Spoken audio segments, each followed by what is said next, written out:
கடைசி பாகத்தை வாசிக்கலாம். இன்று அவர்கள் கண்களுக்கு முன்பாக உன்னை மேன்மைப்படுத்துவேன். ஹல்லேலூயா. இன்று அவர்கள் கண்களுக்கு முன்பாக உன்னை மேன்மைப்படுத்துவேன் என்று ஆண்டவர் யோசுவாவை பார்த்து சொன்னாரு. ஆண்டவர் நம்மை பார்த்து சொல்றார், உங்களை மேன்மைப்படுத்துவேன் என்று ஆண்டவர் சொன்னாரு. அப்போ ஆண்டவர் சொன்னார், சொன்னதை செய்து முடிப்பார். சில நேரங்களில் காலதாமதமாகலாம், சொன்ன காரியம் உடனடியாக நிறைவேறாது. அது வாக்குத்தத்தங்கள் நிறைவேற வேண்டுமானால் சில வருடங்களாகலாம், சில மாதங்கள் கடந்து போகலாம், வருடங்கள் சில கடந்து போகலாம். ஆனால் அவர் சொன்னதை செய்து முடிக்கும் வரையிலும் அவர் மௌனமாக இருக்க மாட்டார். ஆனால் அதற்கு நீங்கள் தகுதி உள்ளவர்களாக இருக்க வேண்டும். அவர் சொன்னாரே என்று சொல்லி நாம் விசாரமாக இருந்தால் அந்த வாக்குத்தத்தங்கள் நிறைவேறாது. ஒரு வசனத்தை வாசிக்கலாம். ஆதியாகமம் 41:38. அப்பொழுது பார்வோன் தன் ஊழியக்காரரை நோக்கி, தேவ ஆவியை பெற்ற இந்த மனுஷனை போல வேறொருவன் உண்டோ என்றான். ஹல்லேலூயா. தேவ ஆவியை பெற்ற இந்த மனுஷனை போல இனி ஒருவன் உண்டோ? எகிப்து தேசத்தின் ராஜாவாகிய பார்வோன் சொல்கிறார், என்ன சொல்கிறார் என்றால், இந்த அடிமையாய் கொண்டு வரப்பட்டதான ஒரு யோசேப்பை பார்த்து சொல்கிறாரே, அடிமையை தரத்திலிருந்து இஸ்ரவேல் தேசத்திலிருந்து அடிமையாய் கொண்டு வரப்பட்டதான ஒரு பையன் தான் இந்த யோசேப்பு. இந்த யோசேப்பை பார்த்து இந்த பார்வோன் சொல்கிறான், இவனை போல தேவ ஆவியை பெற்ற இனி ஒருவன் எகிப்து தேசத்திலே கிடையாது. ஹல்லேலூயா. அப்போ தேவ ஆவியை பெற வேண்டுமானால், தீர்க்க தரிசனம் நிறைவேற வேண்டுமானால், தீர்க்க தரிசனம் நிறைவேற வேண்டிய காலம் வரையிலும் நாம் பொறுமையோடு காத்திருக்க வேண்டும். ஹல்லேலூயா. கணவன் சொன்னதை செய்து முடிக்கும் வரையிலும் அவர் மௌனமாக இருக்க மாட்டார். யோசேப்பை பார்த்து ஆண்டவர் முதலாவதாக அவனுக்கு ஒரு சொப்பனத்தை கொடுத்தார். சொப்பனம், அதாவது 17வது வயதில் அவருக்கு சொப்பனத்தை கொடுத்தார். அந்த சொப்பனம் நிறைவேற வேண்டுமானால் அவன் போக வேண்டிய பாதைகள் பயங்கரமான கடினமான பாதைகள், மேடும் குழியும் பள்ளமான பாதைகள் வழியாக அவன் கடந்து செல்கிறான். அடிமைத்தனத்தின் மூலமாய் கடந்து போகிறான். சிறைச்சாலையின் அனுபவத்திலே போகிறான். இந்த சூழ்நிலையிலும் அவன் தேவனை விடாமல் அவன் பற்றி கொண்டபடியினால் அவனை தேவன் உயர்ந்த ஸ்தானத்திலே அவனை கொண்டு போய் விடுகிறார். ஹல்லேலூயா. இந்த ராஜா என்ன சொல்கிறார்? அப்பொழுது பார்வோன் தன் ஊழியக்காரனை பார்த்து நோக்கி சொல்கிறாரே, தேவ ஆவியை பெற்றதான இந்த அடிமையாகிய யோசேப்பை போல ஒருவருமே கிடையாது என்று. ஹல்லேலூயா. அருமையான பிள்ளையே, இந்த பார்வோன் யாரை பார்த்து சொல்கிறான்? தன்னுடைய தேசத்தில் உள்ளதான அறிவு பெற்றவர்கள், ஞானம் உள்ளவர்கள், பலவான்கள், புத்திசாலிகளை பார்த்து இந்த ராஜா சொல்கிறாரு, தேவ ஆவியை பெற்ற இந்த யோசேப்பை போல, இந்த அடிமையை போல, இந்த சிறைச்சாலையில் இருக்கிறதான இந்த யோசேப்பை போல ஒருவருமே கிடையாது என்று. ஹல்லேலூயா. அப்படியானால் நம்முடைய வாழ்க்கையிலே தேவன் அறிவில்லாத, புத்தி இல்லாத, பலன் இல்லாத, ஒன்றுமில்லாத நம்மையும் தேவன் உபயோகப்படுத்துவார். ஹல்லேலூயா. ஆனால் அவர் உபயோகப்படுத்த வேண்டுமானால் நாம் தேவனுடைய பாதையிலே நடக்க வேண்டும். அவருடைய சொல் பேச்சு நம்ம கேட்க வேண்டும். அவர் ஒரு வார்த்தையை சொன்னால் அதை செய்வார். ஹல்லேலூயா. அதற்கு பாத்திரனாக நாம் இருந்தால் மட்டும்தான் அதை செய்வார். ஹல்லேலூயா. அவர் சொன்னாரே என்று சொல்லி நாம் விசாரமாய் ஏனோ தானோ என்று இருந்தால் அந்த தீர்க்க தரிசனம் நிறைவேறாது, அந்த வார்த்தை நிறைவேறாது. ஆனால் அந்த வார்த்தை நிறைவேற வேண்டுமானால் நாம் என்ன செய்யணும்? அவர் சொல்லதான அந்த தீர்க்க தரிசனம் நிறைவேறுவதற்காக காத்திருக்கணும், அதற்கு வேண்டி ஜெபிக்கணும். ஹல்லேலூயா. அவர் சொன்னாரு செய்துடுவாரு, அப்படி கிடையாது. அந்த வார்த்தை நிறைவேறும் நீங்க என்ன பண்ணணும்? ஜெபிக்கணும். ஆண்டவரே, நீ சொன்னீங்களே, அந்த தீர்க்க தரிசனம் சொன்னீங்களே, அந்த வார்த்தை சொன்னீங்களே, அது எப்போது என் வாழ்க்கையில் நிறைவேறும், எப்போது அந்த காரியத்தை செய்வீங்க என்று நீங்கள் ஜெபித்துக் கொண்டு இருக்கும் போது அந்த தக்க சமயத்தில் அவர் கொண்டு போய் நிறுத்துவார். ஹல்லேலூயா. யோசேப்பை என்ன செய்தாரு? அவன் சிறைச்சாலையில் தான் போனான். அவன் அண்ணன் என்ன பண்ணாங்க? 20 காசுக்கு விட்டு போட்டாங்க, சிறைச்சாலையில கொண்டு போட்டாங்க. போத்திபாரின் வீட்டில் அடிமையாய் போனான். ஆனா எல்லா சூழ்நிலையிலும் அவன் தெய்வத்தையே விடாமல் பிடித்துக் கொண்டான். ஹல்லேலூயா. தெய்வத்தை விடாமல் பிடித்துக் கொண்டான். அப்போ அவன் பிடித்துக் கொண்டபடியினால், அவன் தேவனை பிடித்துக் கொண்டபடியினால அவனை பார்த்து பார்வோன் சொல்கிறாரு, தேவ ஆவியை பெற்ற இவரை போல யாருமே கிடையாது. என்னுடைய எகிப்து தேசத்தில் எத்தனையோ மந்திரவாதிகள் இருக்கிறாங்க, எத்தனையோ பில்லி சுனியத்தை செய்கிறவங்க இருக்கிறாங்க, எத்தனையோ ஞானிகள் இருக்கிறாங்க, எத்தனையோ அறிவாளிகள் இருக்கிறாங்க. ஆனால் அவர்களால் முடியாத காரியத்தை, அவர்களால் செய்து முடிக்க முடியாத காரியத்தை இந்த பார்வோன் என்று சொல்கிறார். இந்த அடிமையாய் கொண்டு வரப்பட்டதான, இந்த ஜெயிலில் இருக்கிறதான ஒரு யோசேப்போடு கூட தேவன் இருக்கிறார் என்று ஒரு பார்வோன் கண்டு கொண்டானால், அருமையான தேவனுடைய பிள்ளையே, இன்றைக்கு காலை வேளையிலே கர்த்தர் சொல்கிறார் என்றால், கர்த்தர் சொன்னதை அவர் கண்டிப்பாக செய்து முடிப்பார். ஹல்லேலூயா. அவர் சொன்னால் அது செய்து முடிப்பதில் சில வேளை காரணமாகலாம், ஆனால் அவர் கண்டிப்பாக செய்வார். ஹல்லேலூயா. கண்டிப்பாக அவர் செய்வார். ஆனால் அடுத்த வசனம் வாசிங்க.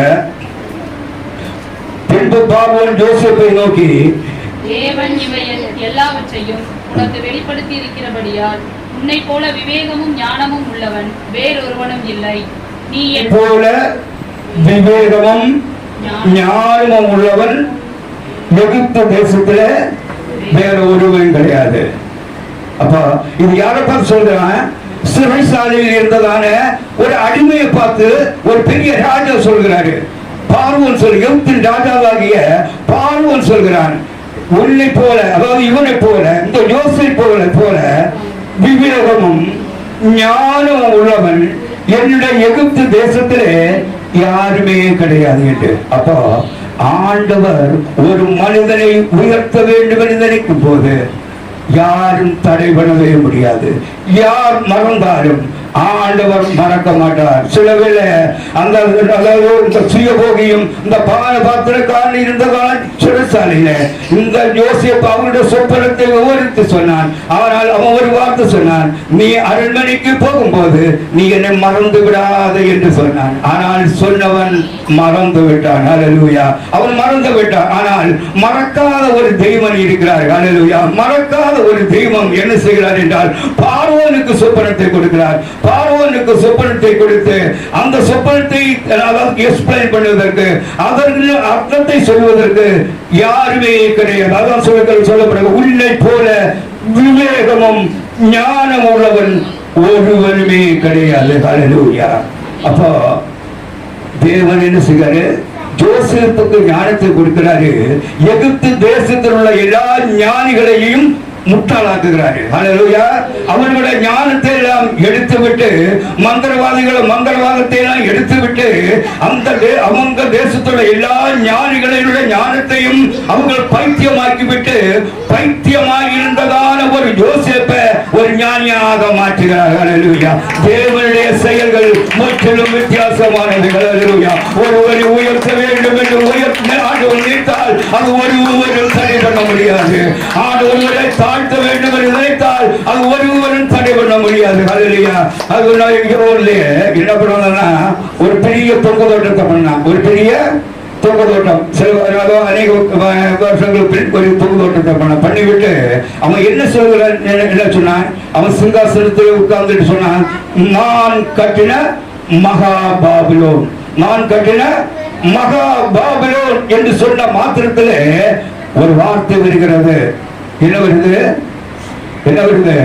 ஒரு வார்த்தை வருது. வந்த உடனே அவன் சிங்காசனத்திலிருந்து தள்ளப்பட்டு அவன் என்ன பண்ணான்? மாட்டை போல மைக்கூறி சாப்பிட்டான், மாட்டை போல புல்லை சாப்பிட்டான். அப்போ தேவனுடைய சமூகத்தில் யாரும் பெருமை பாராட்டக்கூடாது. தேவன் சமூகத்தில் யாரும் பெருமை பாராட்டக்கூடாது. அப்ப பெருமை உள்ளவனுக்கு தேவன் எதிர்த்து நிற்கிறார். பெருமை உள்ளவனுக்கு தேவன் எதிர்த்து நிற்கிறார். அதனால இந்த பார்வோன் என்ன சொல்றான்? இந்த பார்வோன் என்ன சொல்றான்? யோசேப்பை போல விவேகமும் ஞானமும் உள்ள ஒருவன் வேறு ஒருவரும் இல்லை. அடுத்த வசனம் வாசிங்க. நீ என் அரண்மனைக்கு அதிகாரியாய் இருப்பாய். வாக்கின்படியே என் ஜனங்கள் எல்லாரும் அடங்கி நடக்க கடவார்கள்.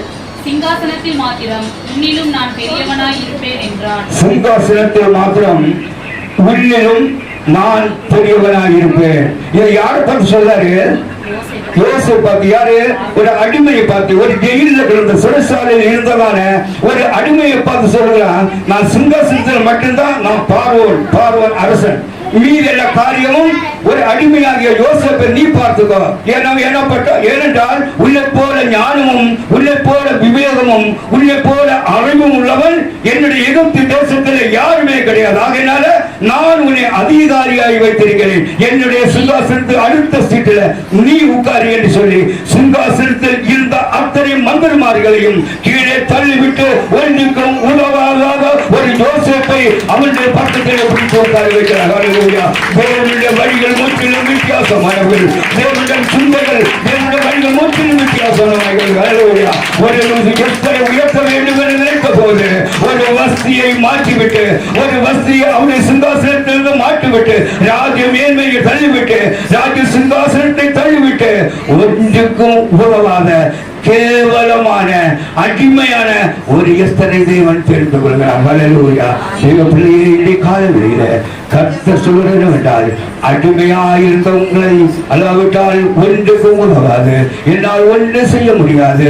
என்னுடைய அப்பா இப்படி, என்னுடைய அம்மா இப்படி, என்னுடைய சகோதரர்கள் இப்படி, கவலைப்படவே வேண்டாம். கர்த்தர் உங்களுக்காக யுத்தம் செய்கிறவர். கர்த்தர் உங்களுக்காக யுத்தம் செய்கிறவர். நீங்கள் சும்மா இருப்பீர்கள், நான் உங்களுக்காக யுத்தம் செய்வேன். நீங்கள் சும்மா இருங்கள், நான் உங்களுக்காக யுத்தம் செய்வேன். ஹல்லேலூயா. அவர் யுத்தம் செய்யும் வரைக்கும் நீங்கள் மௌனமாக இருக்க வேண்டும். நீங்கள் யுத்தத்திற்கு போகக்கூடாது. ஆண்டவர் சொன்னால் அவர் செய்து முடிப்பார். எரிகோ கோட்டையை உடைப்பேன் என்று சொன்னால் 7 தடவை சுத்த சொன்னாரு. 7 தடவை சுற்றின போது 7வது தடவை என்ன செய்தது? எரிகோ கோட்டை அப்படியே உடைந்து விடுகிறது. ஹல்லேலூயா. கர்த்தர் சொன்னால் அவரை செய்து முடிக்கிறவர். ஹல்லேலூயா. இன்று இஸ்ரவேல் ஜனங்களுக்கு முன்பாக உன்னை மேன்மைப்படுத்துவேன். ஹல்லேலூயா. ஐயோ, மேன்மை இல்லையே என்னுடைய சொந்தத்தில் பந்தத்தில், என்னுடைய சகோதரர்களுக்கு முன்பாக, என்னுடைய சகோதரிகளுக்கு முன்பாக நான் ஒன்றுமில்லை, சீரோடாக இருக்கிறதே என்று நீங்கள் நினைக்கலாம். ஆனால் ஆண்டவர் சொல்கிறது என்னவென்றால், நான் உன்னை மேன்மையாக வைக்க போகிறேன். நான் உன்னை மேன்மைப்படுத்த போகிறேன். கால தாமதம் ஒரு தோல்வி அல்ல, கால தாமதம் ஒரு தோல்வி அல்ல. அவர் சொன்னதை செய்து முடிக்கிறது. ஹல்லேலூயா.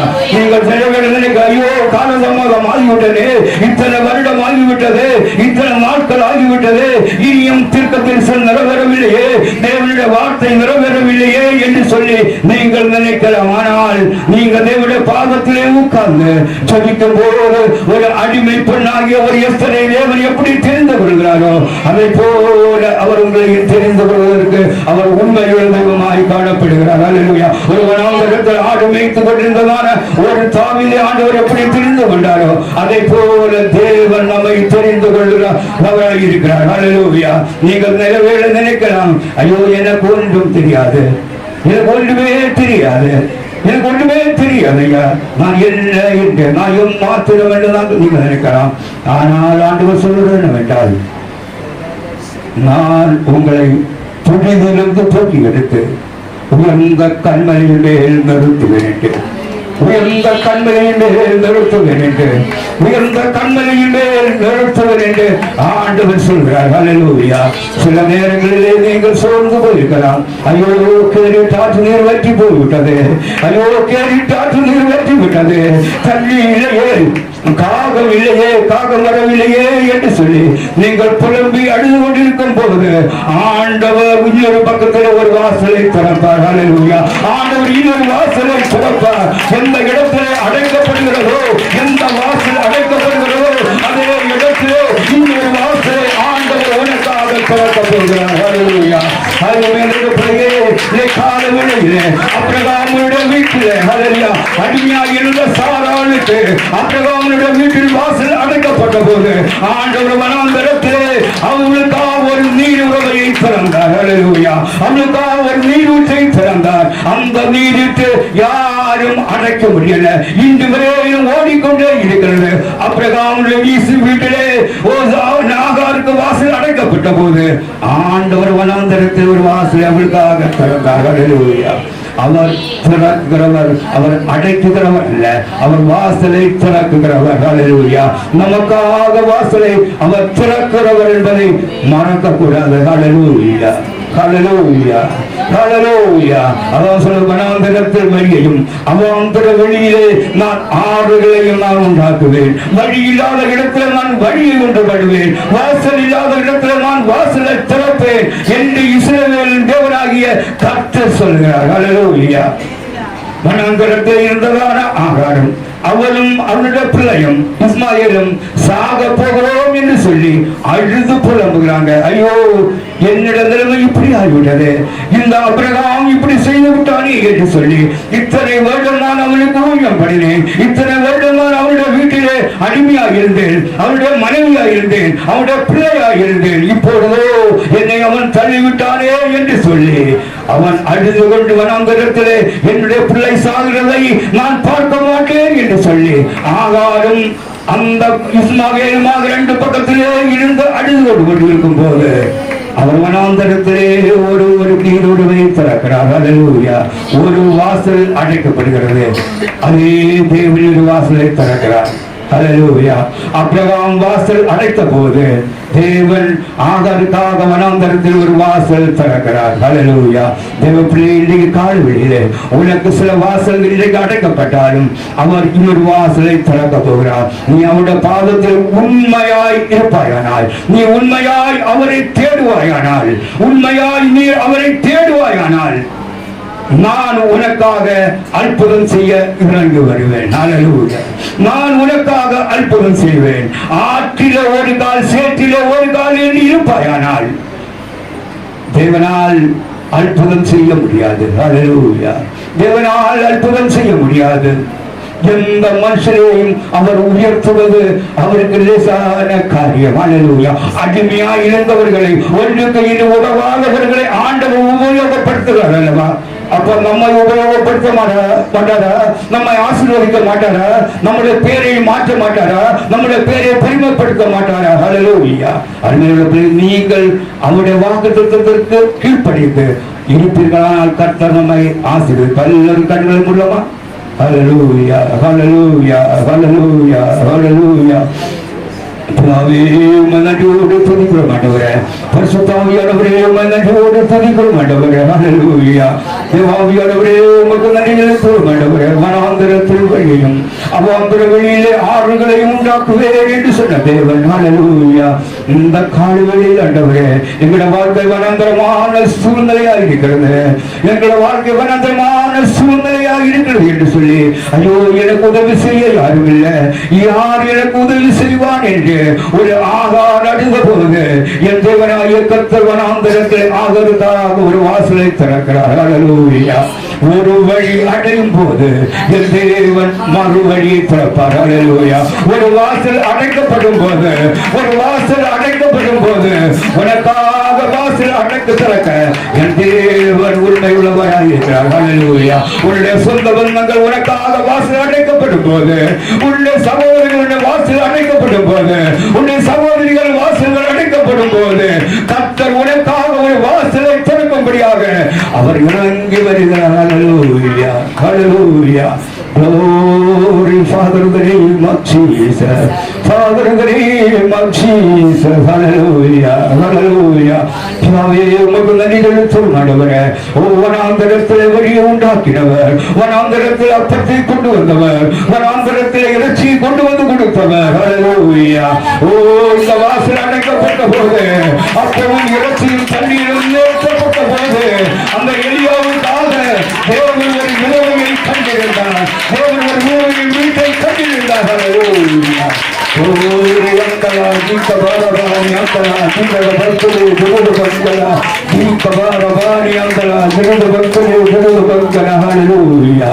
சோர்ந்து போய் ஆற்றங்கரில் உட்கார்ந்திருக்கிறது போல சூழ்நிலையில வாழ்ந்து கொண்டிருக்கிற சகோதரியை கர்த்தர் உள்ளோடு சொல்லிவிட்டார்.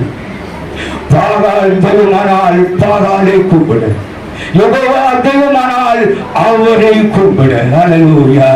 இது படகில் யாத்திரை செய்தாயானால் ஹல்லேலூயா நிலைமையினவாய் தீரும் என்று சிந்தித்துக் கொள்ளுங்கள். ஹல்லேலூயா ஹல்லேலூயா. ஓரி அந்தல தீர்த்த பாரவாணி அந்தல தீரத பக்கல தீரத பக்கலி தீரத பக்கலி தீரத பக்கலா தீரத பக்கல தீரத பக்கல. ஹல்லேலூயா. கர்த்தாவே உமக்கு நன்றி செலுத்துவோம் ஆண்டவரே. இந்த காலை வேளையில் ஆண்டவரே இவ்வளவு நேரம் ஆண்டவரே உம்மை ஆராதிக்க துதிக்க மகிமைப்படுத்த ஆண்டவரே நீங்கள் கொடுத்த எல்லா கிருபைகளுக்காகவும் நன்றி செலுத்துவோம் ஆண்டவரே. ஹல்லேலூயா. கண்மலையை பிளங்குவனாந்தரத்திலே கர்த்தாவே உன் ஜனங்களின் தாகம் தீர்த்தீரே. கண்மலையை பிளங்குவனாந்தரத்திலே கர்த்தாவே உன் ஜனங்களின் தாகம் தீர்த்தீரே. பள்ளத்தாக்கிலோ மலைகளிலோ பள்ளத்தாக்கிலோ மலைகளிலோ தண்ணீர் போலும் தேசத்தை நீர் வாக்களித்தீரே. தண்ணீர் போலும் தேசத்தை நீர் வாக்களித்தீரே. ஊற்று தண்ணீரே எங்கள் ஆவியே ஜீவனாகியே என்னை பொங்கி பொங்கி வா. ஊற்று தண்ணீரே எங்கள் தேவாவியே ஜீவனாகியே என்னை பொங்கி பொங்கி வா. ஹல்லேலூயா. கர்த்தாவே உமக்கு நன்றி செலுத்துவோம் ஆண்டவரே. ஹல்லேலூயா. எங்களை அதிகமாய் நேசிக்கிறதே இயேசுவே நல்ல பிதாவே. இந்த சந்தோஷம் சமாதானமான நல்ல காலவெளிக்காய் உமக்கு நன்றி செலுத்துவோம் ஆண்டவரே. கர்த்தாவே இவ்வளவு நேரம் ஆண்டவரே உம்மை பாடி துதித்து உம்மை ஆராதித்து உம்மை மகிமைப்படுத்து கர்த்தாவே சாட்சிகள் மூலமாக ஆண்டவரே செய்திகள் மூலமாக எங்களோடு கூட இடம்பெற்றீர் ஆண்டவரே. ஒன்றுக்கும் உதவாத எங்களை ஆண்டவரே ஆர்ப்பர்களும் நேசர்களும் ஆண்டவரே ஒன்றுக்கும் உதவாத எங்களை ஆண்டவரே நீங்கள் தெரிந்து கொண்டீரே உமக்கு நன்றி செலுத்துவோம் ஆண்டவரே. ஹல்லேலூயா. ஓ ஹல்லேலூயா. ஒன்றுக்கும் உதவாத ஒரு யோசேப்பை ஹல்லேலூயா அடிமையாய் கொண்டு வரப்பட்டதான ஒரு யோசேப்பை ஹல்லேலூயா. ஓ ஹல்லேலூயா. சிறைச்சாலையில் இருந்ததான ஒரு யோசேப்பை ஒரு ராஜா சொல்ல உன்னை போல ஞானம் உள்ளவன் உன்னை போல விவேகம் உள்ளவன் என்னுடைய எதிர்த்து தேசத்திலே யாருமே இல்லை என்று. ஹல்லேலூயா. சில நேரத்திலே நீ போகிற இடத்திலே உன்னை மடையன் என்று சொல்லலாம் உன்னை முட்டாள் என்று சொல்லலாம். ஆனால் கர்த்தர் சொல்கிறது என்னவென்றால் உன்னை போல ஞானம் உள்ளவன் உன்னை போல விவேகம் உள்ளவன் ஒருவனும் இல்லை என்று கால்வெளியிலே கர்த்தர் சொல்கிறார். ஹல்லேலூயா ஹல்லேலூயா ஹல்லேலூயா. ஆண்டவரே கர்த்தாவே வந்த ஒவ்வொருவரையும் ஆண்டவரே நிரபரிதமாக நிராசீர்வதிப்பீராக. அவருடைய தேவைகள் விண்ணப்பங்கள் எல்லாவற்றிற்கும் ஆண்டவரே பதில் கொடுக்கும்படியாய் சொல்லிக்கிறோம் ஆண்டவரே.